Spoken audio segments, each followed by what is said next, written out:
So previously we looked at the concepts of political ideologies,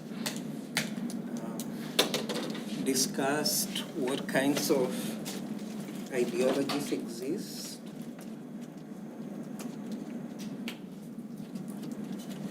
what some of the identifiers of these ideologies are. And so today I want us to move on to discussing political ideologies, or rather political actions, not political ideologies. And so we might think of political actions as the movement from the ideology believing in something to actually taking actions based on what you believe.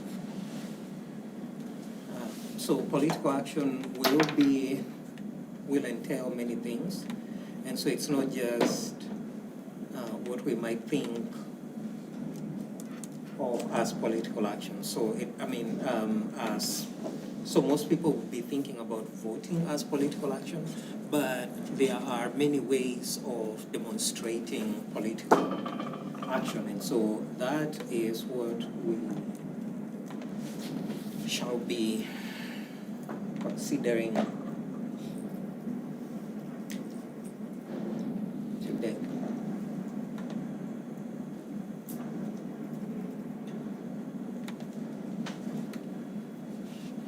And so the part of the goal of this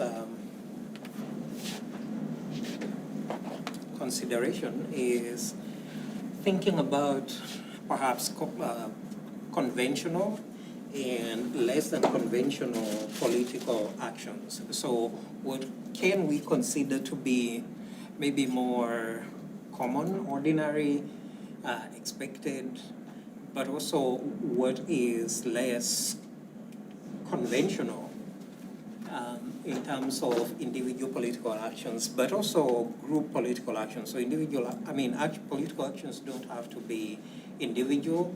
They can be group actions, and we're going to see how these actions are organized, coordinated. And if you actually think about everyday life, for example, this past maybe 3-4 days, there has been quite a bit of political actions, perhaps less conventional. So no one is voting anymore. No one is trying to get the vote out, but people are still organizing in some ways. For example, storming certain places of business or certain individuals associated with certain political activity. And by this I mean perhaps Elon Musk. And so we shall also maybe think about what interest groups are, what political parties are. Well, maybe we won't talk really much about political parties, but we shall highlight some actions that are undertaken by political parties and actions by individuals, but also interest groups. What is an interest group?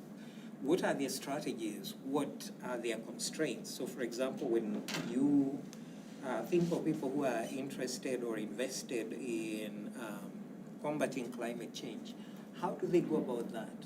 What are the constraints under which they operate? And actually, this probably brings us to a very interesting example. Most of you might be familiar with Bloomberg. He used to be mayor of New York. Now he's just like super wealthy. And so if you actually think about maybe less conventional individual political actions that tie into interest groups, he, for example, recently decided that he was going to pay the U.S. Obligation to the Paris Climate Accords, which is quite a bit of money, 780 million. And so as an individual who has money, he is pursuing an interest, climate change, And clearly, he probably has some constraints in that he is not doing this for the United States government. But again, you can see individuals' strategies, interests.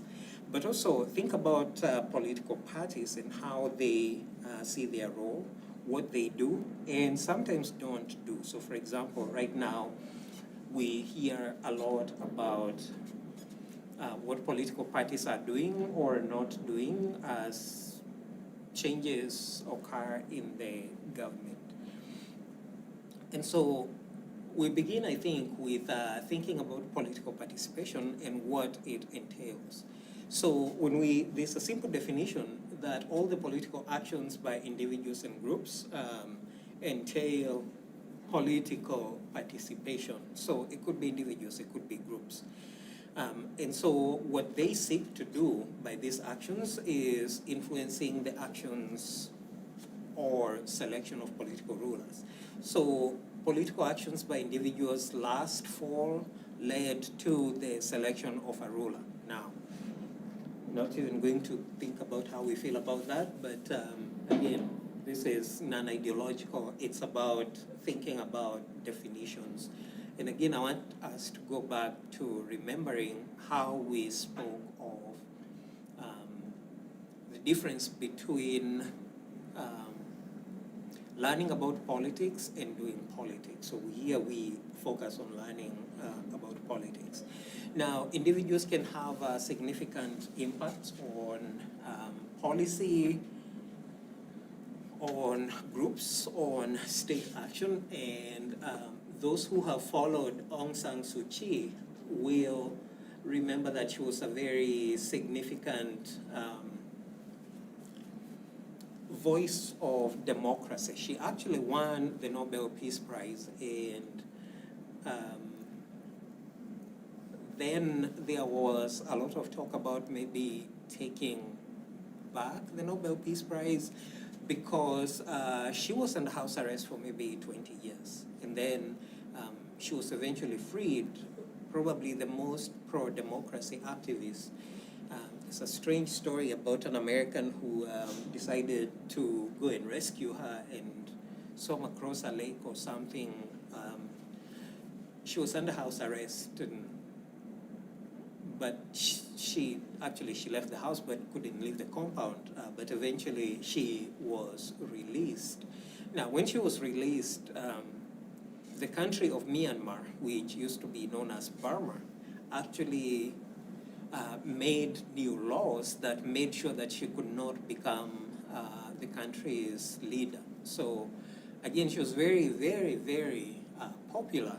But because she was married to a British person, apparently she had abandoned her Myanmar or Burmese heritage. And so again, you can sort of see that not only do individuals affect nations, nations can also change in response to individuals, and this is what we see with Aung San Suu Kyi. So from about 2012, she started working with the Myanmar military junta, and most pro-democracy activists thought that she had sold out, but her arguments were very interesting, and she was arguing that sometimes you have to be in government in order to change government. That didn't really happen, so actually right now she has fallen out with the government again, not because she was criticizing what is alleged to be genocide of the group that is known as Rohingya, but again, it's important to see how individuals affect nations. One could look at the United States right now, for example, and ask how party politics have changed. So the brand of politics that has changed to maybe leverage individuals over party, individuals over ideology, and whether this is necessarily a good thing. should ideology be more prevalent, or should individuals have? But again, individuals can have those impacts, but so they can also now. When we think about modes of political activity, we can think about individuals engaging in political action, which is basically what people do when they contribute money, when they volunteer, when they go door to door, registering individuals. I think maybe it was last week that I saw examples of this political action, individuals collecting signatures for. This is an election in Virginia in November, and hopefully you know about this, for governor. And actually, the whole government, so the Senate and the House of Delegates. And so individuals can choose to engage in political action in certain ways, so collecting signatures for someone to run. But also the question of conventional political activity. So for example, voting, going to political rallies, maybe things like donating money, or knocking on doors, or manning phone banks, so you can call people and ask them about issues and who they are voting for, and maybe encourage them to vote for. So all of this is conventional political action. There are unconventional political activities that run the whole. So some people will write, for example, to their senators or representatives. Some people will actually travel to their offices. Some people will do other, maybe less conventional political activities. So, and I don't know how to delicately mention this, but during the previous election, there were two alleged attempts on the on one candidate's life, so attempted assassination. Now, the question of whether this is one political action, and we can debate whether, for example, extra-legal activities can be considered political activity, even though, for example, advocating for succession, as some people in Texas do, can also be considered political action that is perhaps less conventional, more than it is more conventional. And so there are, actions can be, now we have to maybe think about actions and whether they are political. If you go to a coffee shop and buy coffee, that is not necessarily political action. It has political implications. And the way you might think about these political implications is you are paying taxes. What happens to taxes? Who decides what happens to taxes? Are they going to make or repair a local road, or are they going to maybe the state coffers? Is that local tax, or is it state tax, or is it national tax? Every time you go to a gas station and refuel, you don't think of it as political action, but it's action that has political implications and consequences. And so we, in our daily lives, we don't necessarily think of the things that we do as having political implications or being political in nature, but there are these actions that can be political. And so we have to sort of think about what is political and what is overtly political and what is not. What are actions that we do in the daily course of our lives that have political implications, and also the question of, are there actions that we take that do not have any political implications? If you hang out with friends, does that have any political implications? Now, if you go to a political rally, or if you get together with friends and you begin to register people to vote, that has political implications. And so when we sort of think about um, political activity, we can sort of think about how involved we are, or think about that as activism, but also think about how conventional the action is. And so we can see the axis going from conventional action to unconventional action. Thinking about the extent of activism, so no political activism or very high political activism. And so, for example, if we think about the meeting point of low political activism in terms of conventional political activity, then we arrive at apathy. There are people who are like, I do not care about politics, I do not care if there's a president, a king, I really don't care. And so that would be probably apathy. They don't vote, they do not care who rules, they don't care about, now, that is not to say that the things that they do not have political implications. Now, if we think about maybe and so if you think about political activism, there are people who are really, really invested. Like, they'll go to rallies every other week or every so often. They'll volunteer, they will do different kinds of things. But if you think about the least involved, low stakes political activism that is conventional, then you arrive at voting. You know, whether it's finding or requesting an absentee ballot, or perhaps showing up on that particular day to vote, then that would be conventional political activism that is very low stakes. Now, of course, there are some things that people have to do. For example, you know, are you registering to vote, or are you going on same-day voting? But then when we go up to conventional activities or activism, we see other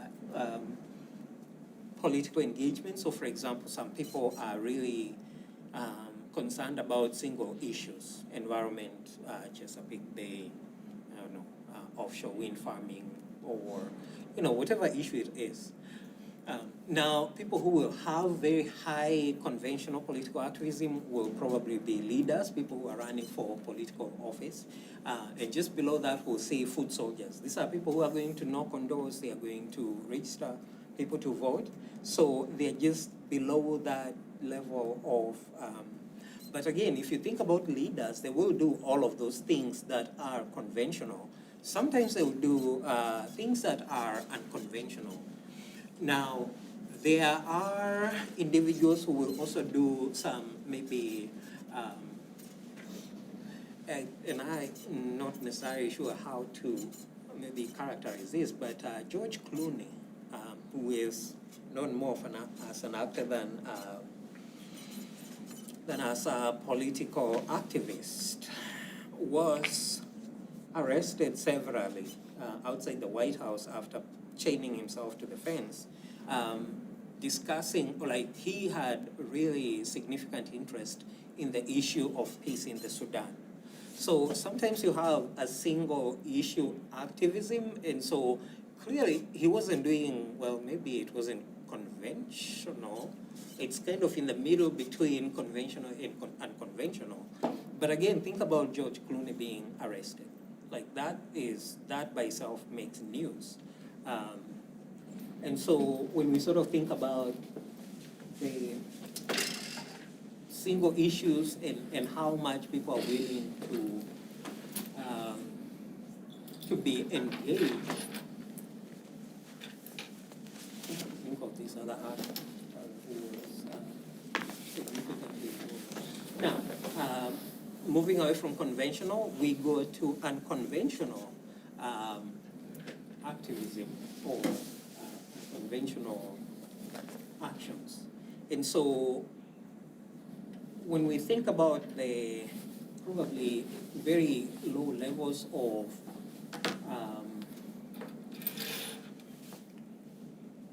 of unconventional activism. So there are people who don't care about things, even when, for example, you hear the Japanese are, you know, catching probably endangered whales. You're like, well, that's a terrible thing. But what can I do about it? They have whalers and ships and things, and I have. So, you know, you can be like, I really can't do anything about it. Now, if you go to like extremist activism, there are, Greenpeace, for example, used to go and try to stop whaling by Japanese ships. And so what they would do is they would go to places where whales have been seen, and they would even ram the whaling ships, which is, I think, if you're in the middle of the ocean and you're ramming someone's ship, that's a little that's a little intense. Now, there are other people who take it to the other extreme, which is very high activism, but also it's unconventional. And this is where we find revolutions, for instance, but also various levels of extremism. And so as you go up the scale of unconventional political activity that is not voting or writing or leadership or, now, this doesn't necessarily mean that revolutionaries are not leaders. So you can have very high levels of activism that are revolutionary, that produces leaders. So for example, think about Mao Zedong, think about people like Lenin. And so they would be in that category of revolutionary, but they are also leaders.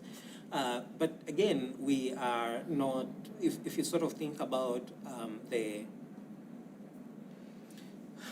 regularity of political actions, so leadership entails few. So, for example, if you think about the totality of people who are elected to leadership in the United States, whether they are heads of school districts or mayors or other kinds of people like that, I think I read somewhere it's about 70,000 people. But if you think about all the voting public, at least 150 something million. So again, think about modes of individual political action, and sort of, it's actually easy to place yourself where you might be on this scale. Most of us are probably going to be in either voting or some political engagement. I don't know if we have money, we are going to give money to people. And so this really just interprets that graph. But again, sort of think about those axes, very high or very low conventional extent of activism, but also unconventional political activism. Now, sort of thinking about these individual political actions. Now, again, there are individual and group political actions. So we think about foot soldiers, single issue activists, extremist activists, but also political leaders. So people who will do the work, people who will recruit people, who will hold the line, who will and again, when we are talking about foot soldiers, we are not just talking about people who go out there and, if you have the money and you can donate $260 million, then, you know, you are also a foot soldier who becomes a government-ish person. But also, is that like an extremist activist?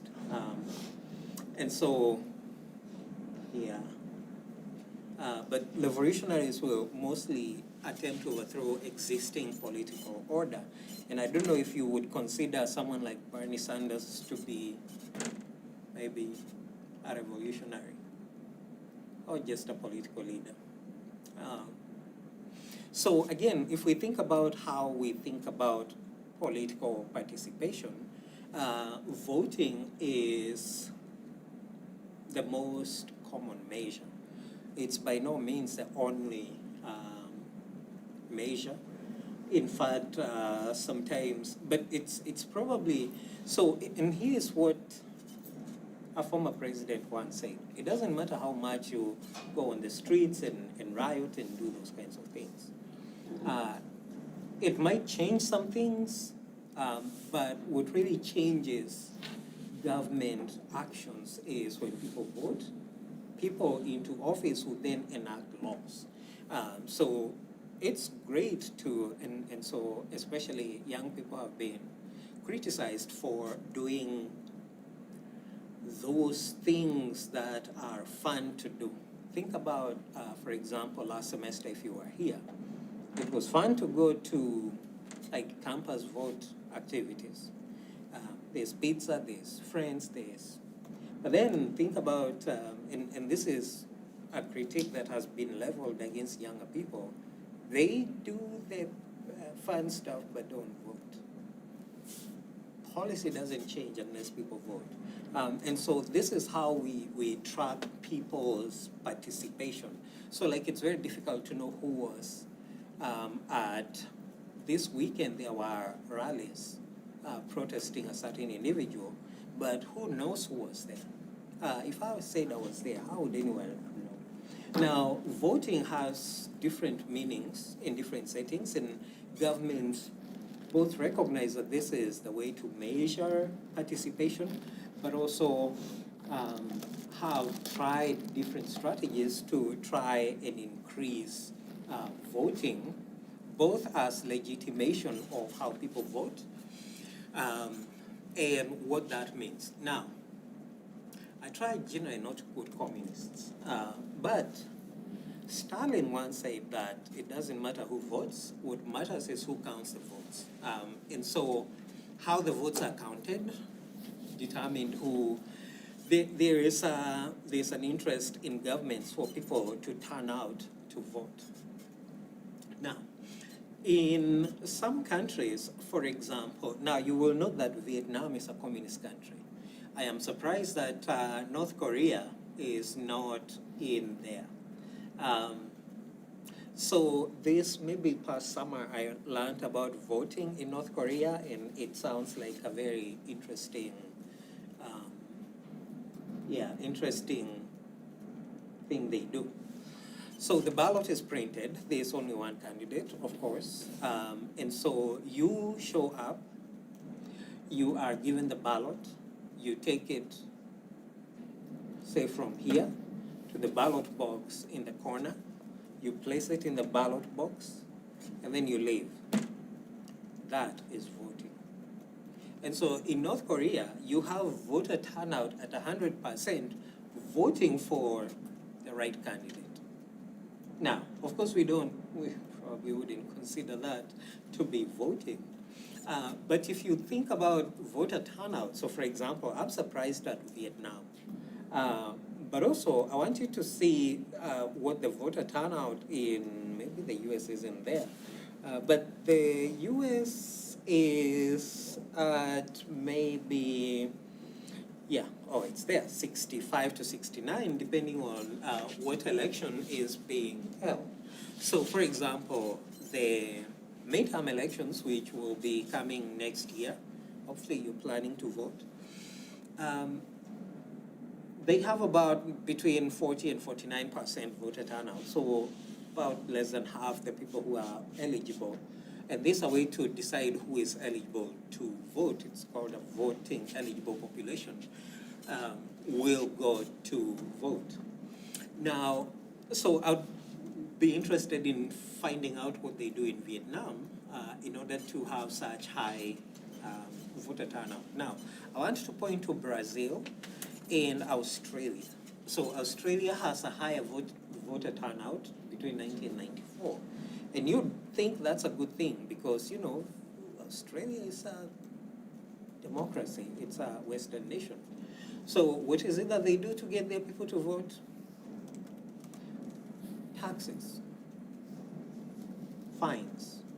If you do not vote, you pay a fine. Same thing with Brazil, even though Brazil has a lower voter turnout.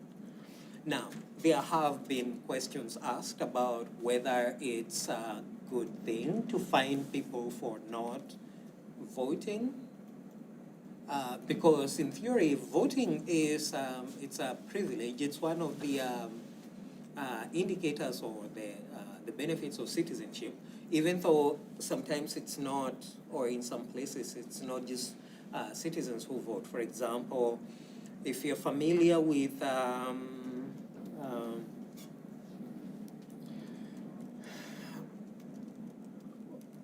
this small, maybe, I won't call it a village, but I won't call it a city either. Tacoma Park is in Maryland, just outside DC. And so in Tacoma Park, for local elections, all adults can vote. Doesn't matter if you're a citizen or not, and those are local ordinances. Now, you probably know that most elections in the US, only citizens can vote. And so, is that necessarily a good thing or not? Is it better to, like if you tax people for not voting, is that necessarily a good thing?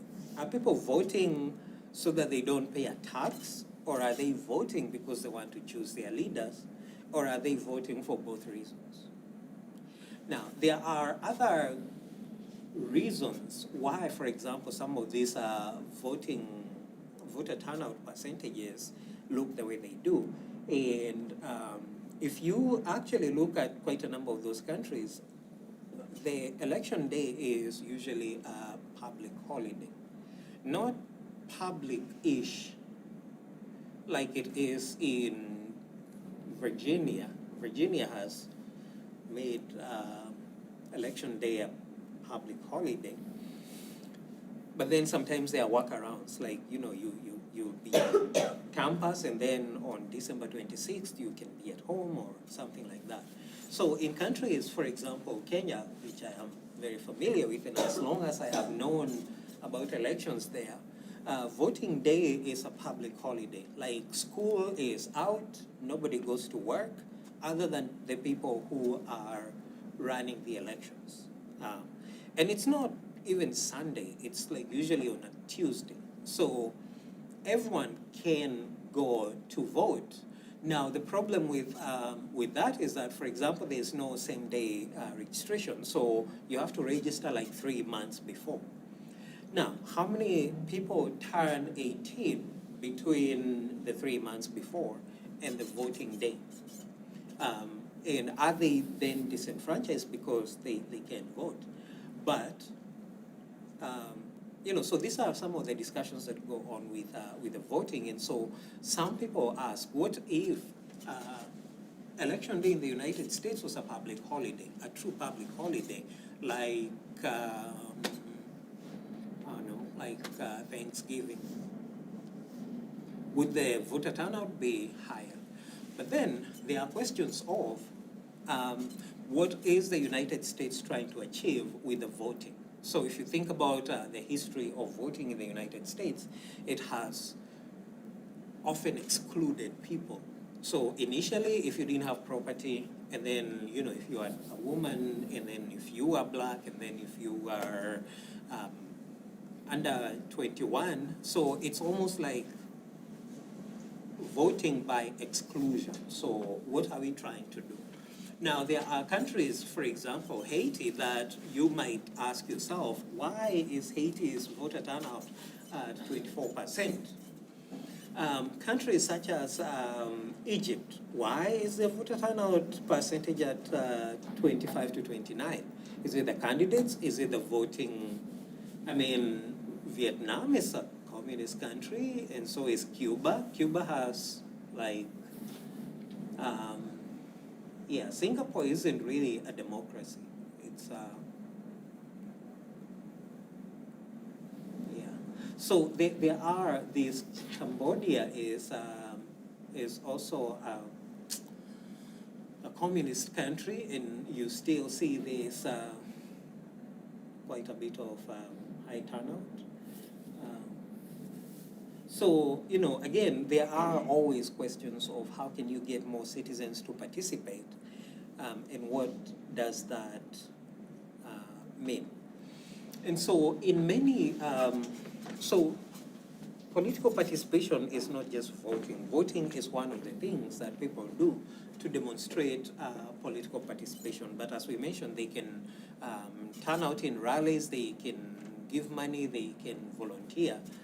But again, voting is, now in most systems, other forms of political participation are not as important. So I don't know if you ever see protests in France. They always end up with some police action.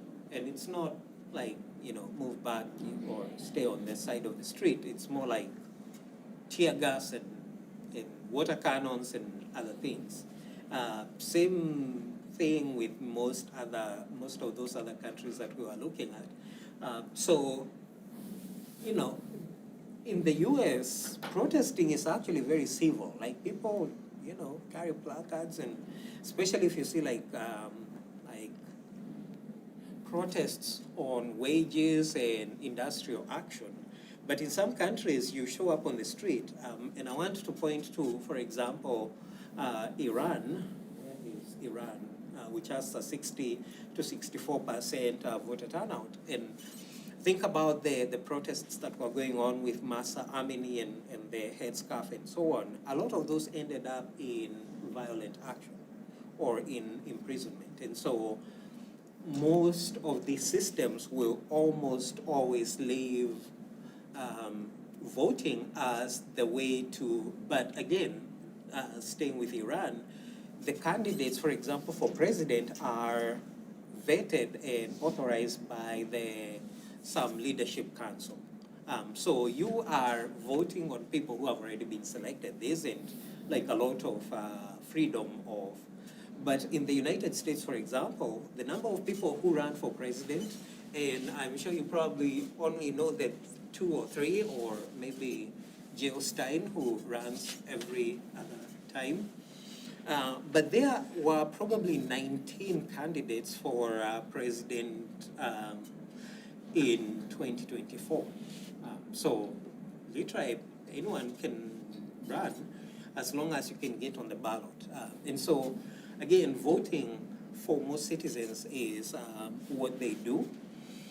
But so nonviolent protest activity exists in some places, but probably more in Western nations or democracies rather than in some of those other systems.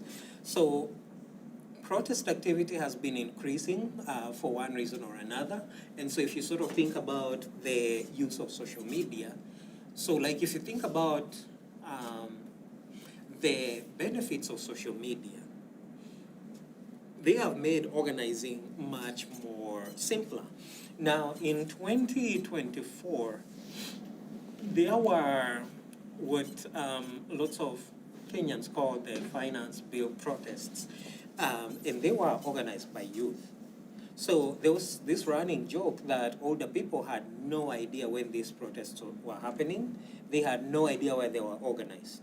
I had no idea where they were organized, and so I would ask my nephews, so is there so they call them Tuesday something, like Fury Tuesdays or something. And so even if you're on social media, like on X, you just don't know where they are organizing. But on Tuesday, you see them all in the street. They were not organizing by word of mouth. And so again, think about how people organize protests and how word gets out. Think about, for example, this weekend's protests at Tesla dealerships and how people were, like, sometimes you heard about it, but like, where's there a Tesla dealership around here so you can go? Maybe in DC? There's one close here. There's one around here? I think it's in Norfolk. Well, I mean, I would probably have looked up, but was I going to the maybe I was going in sympathy. But again, so sort of think about political participation. Protests are examples of political participation. Now, so when we think about political participation, we also think about groups. Like, what is it that you have in common with those people that you're participating in a thing with? And so it might be interest, ideology. And so if it's an interest, then that becomes an interest group. So you're united by a common political objective. Now, again, I want to mention that an interest group doesn't have to be political. It can be something else. You can care about birds, like, I don't know, bird watching or hiking. I actually ran into a group of, I don't know if it's an interest group, but these people used to go biking every weekend, like 30 miles or something. But clearly our interest here is in politics. And so when such an interest group has legislative objectives, then that becomes a political party. And the goal is to influence political decisions by placing members in government role. Now, the United States is a very interesting country because it's maybe a two-party system. If you think about a country like Israel, and I am not saying this for political reasons, I am only saying this for the government constitution or composition. There are 120 seats in parliament, and so the leader of the biggest group, parliamentary group, becomes prime minister. Same thing with, for example, the United Kingdom. Now, sometimes you actually don't get the majority, you have to work with other parties, and so when you have to do that, that becomes a coalition government. In the United States, it's, winner take all. Like, right now, the other side is like, what can we do? Government is being dismantled, but maybe we can do something with the budget, maybe. And so political parties are the ways people organize in order to gain political action. And so when we think about political and interest groups, the goal is political action. And so sometimes this requires material resources. They might need money, money or goods given to political actors. So for example, campaigns are expensive to run, and I think the past one cost more than maybe $2 billion. So again, all those ads that you saw, but also a lot of times the political groups sometimes give money for something. I think I was reading today about the oil companies being asked for $1 billion by the current government. I'm not sure what they are. But so if you sort of think about if you contribute, people who contribute, and I hope you are watching the confirmation hearings, which I think are still going on, think about what people give. Think, for example, of the new Secretary for Health and Human Services.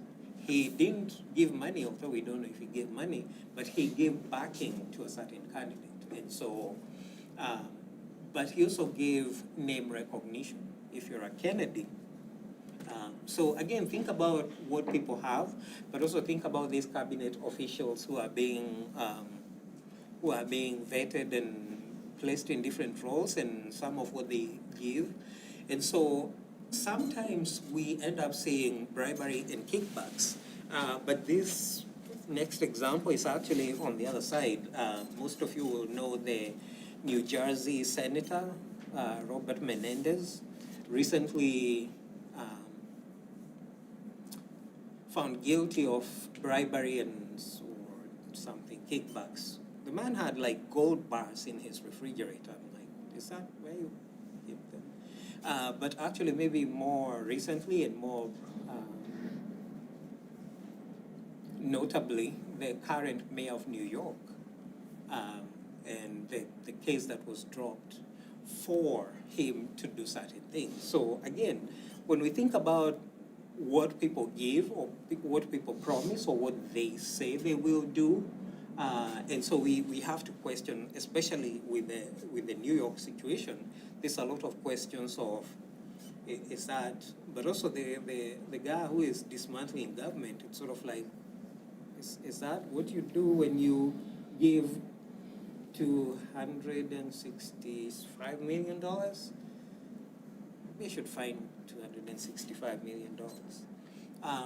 So interest groups of the political nature do exchange information.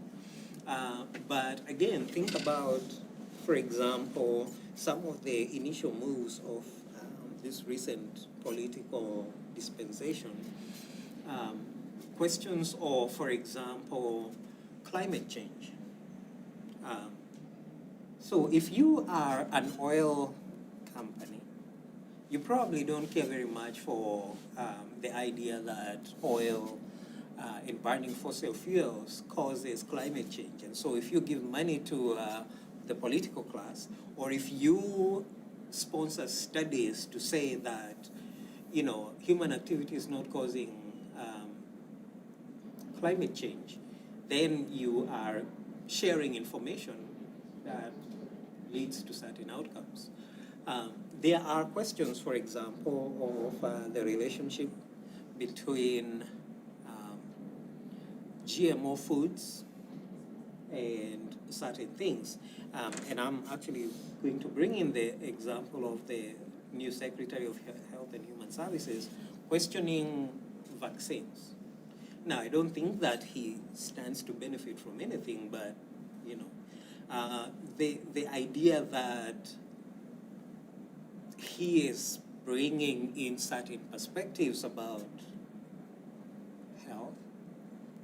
Well, maybe Texas is in the middle of the biggest polio or maybe measles outbreak or something. Anyway, but so we see some levels of cooperation between political interest groups pursuing their interests. Now, sometimes interest groups and their preferences can lead to them hurting themselves. So for example, if we think about the past 2-3 weeks and what has happened to government, some people are getting hurt. So for example, thinking about dismantling the clean energy initiatives, and apparently Texas, after California, has the most solar panels that were being funded by. So you're like, yeah, let's do away with, you know, these initiatives, but it's hurting your people. So that's probably not a good thing. Now, there can be constraints to group behavior, and I know we're giving maybe the top. If you think about even people who, for example, want the protection of, I don't know, the bald eagle or something, these are political interest groups. And so sometimes these groups have less resources, so thinking about financial resources, but also political resources, like who do you have that can influence government behavior in favor of your ideas? So think about an example of reproductive health, specifically abortion. For example, right now I don't think you can find anything who can influence this government positively to think about abortion in any kind of positive way. And so this then becomes a constraint on a certain group.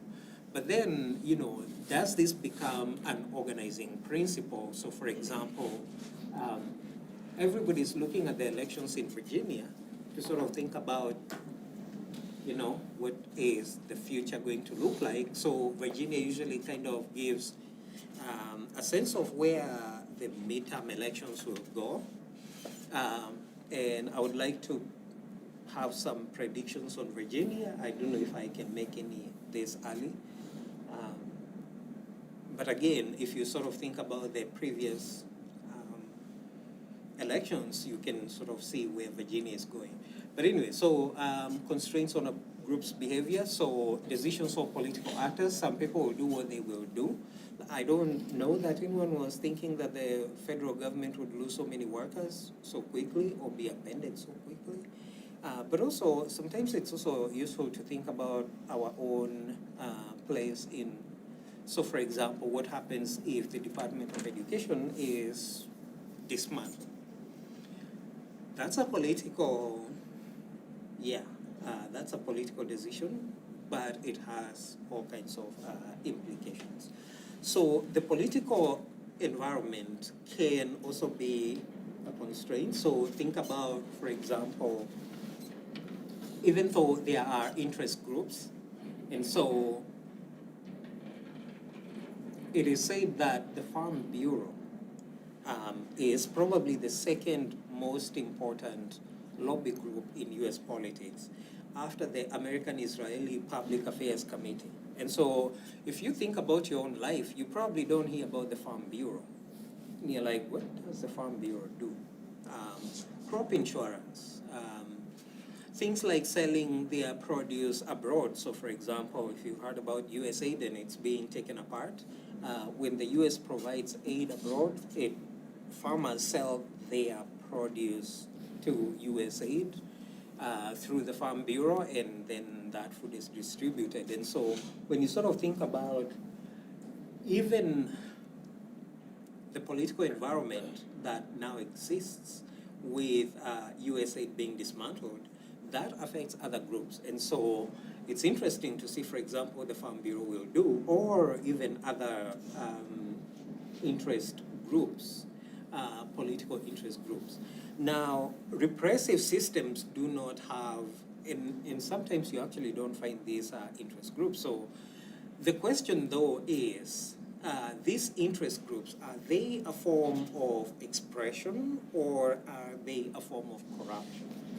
Because if you are giving money to whoever is in power, is it quid pro quo? Even though some people will say it's not, they will say it's political expression, participation, expression of your interests. But there have been questions about whether this is necessarily.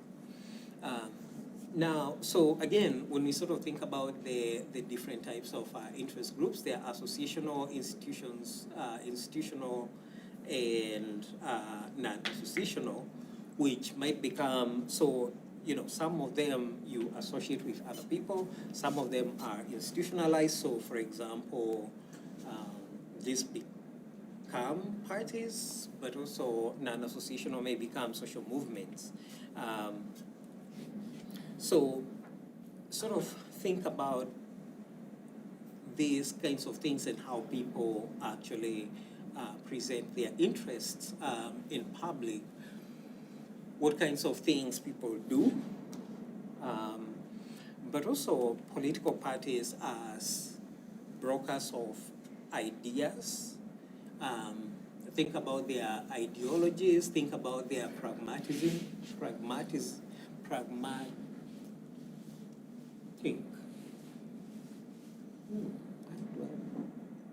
feel like pragmatism. Pragmatism. But also how individuals link with the system, how political parties mobilize people, how they recruit people, how they coordinate just their own operations, and when they take power, then they coordinate government activities. Now, so sometimes when there are new governments, it's often difficult to see what the opposition is. So for example, in this country, what can we say the opposition is, and what is the opposition doing? Because clearly it's like nothing. Or are the people opposition? So for example, you would think that the Democratic Party is the opposition. Yeah, you would think it's... But it's important to especially think of parties as agents of political socialization. And now we're in a very interesting moment where parties are not, especially one political party is not, So think about political parties, political actions, interest groups, in how these pursue their interests. Think about how we are socialized. Think about, in actually next class period, we'll be talking about how we are socialized and the avenues of socialization, like the ideas that we have, where do we get them from? So this will be influences on beliefs and actions, which I think we shall begin talking about on Thursday.